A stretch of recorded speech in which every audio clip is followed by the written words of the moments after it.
Item hash SCP-3540. Object Class Euclid. Special Containment Procedures. A list of all possible locations where SCP-3540 may occur should be compiled throughout the month of September. Once the event begins, a mixture of satellite imagery and ground surveillance should be used to identify the property undergoing the SCP-3540 event. Once identified, SCP-3540's location should be monitored throughout its active phase. Contact with sapient entities associated with the anomaly is allowed as needed. Agents embedded in local authorities are to intercept any reporting on the anomalous phenomenon from local or national news agencies and rewrite or edit the articles and segments to remove SCP-3540, SCP-3540-1, or SCP-3540-2. Foundation personnel in the local government are to encourage the community to have trick-or-treating events in early November instead of the traditional October 31st, citing weather, commercial, or other reasons. Residual psychoactive and amnestic compounds are to be added to the water supplies in the locations where SCP-3540 is active. Once the event has concluded, disinformation teams are to ensure all inhabitants do not retain memory of SCP-3540. Description: SCP-3540 is an annual phenomenon affecting abandoned properties in suburban neighborhoods throughout the continental United States that lasts for the entirety of October.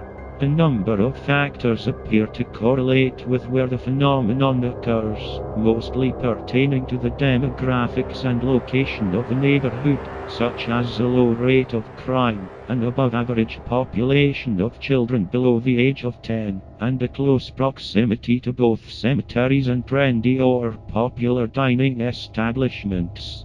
The majority of properties involved in SCP-3540 events were previously owned by individuals who have recently died.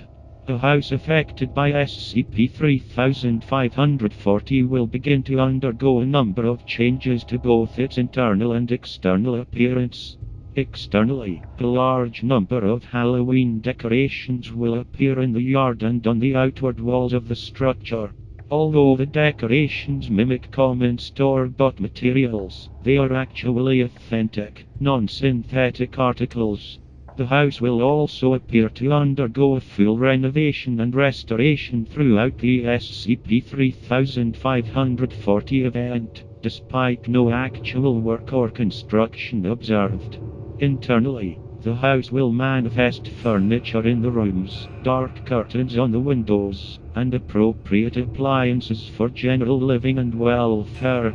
During an SCP-3540 event, the house will appear to be occupied by a pair of humanoid entities, designated SCP-3540-1 and SCP-3540-2. SCP-3540-1 refers to itself as Maurice, and SCP-3540-2 refers to itself as Lance. These entities are generally seen wearing long, black robes with large hoods that obscure their heads and faces.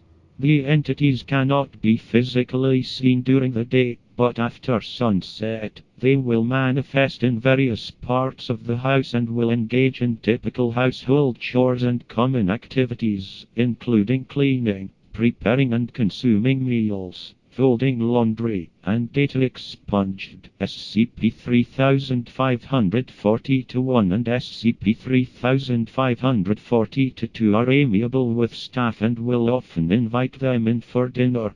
The entities will often make claim to frequent local restaurants or shops. However, no evidence has been found to corroborate these statements.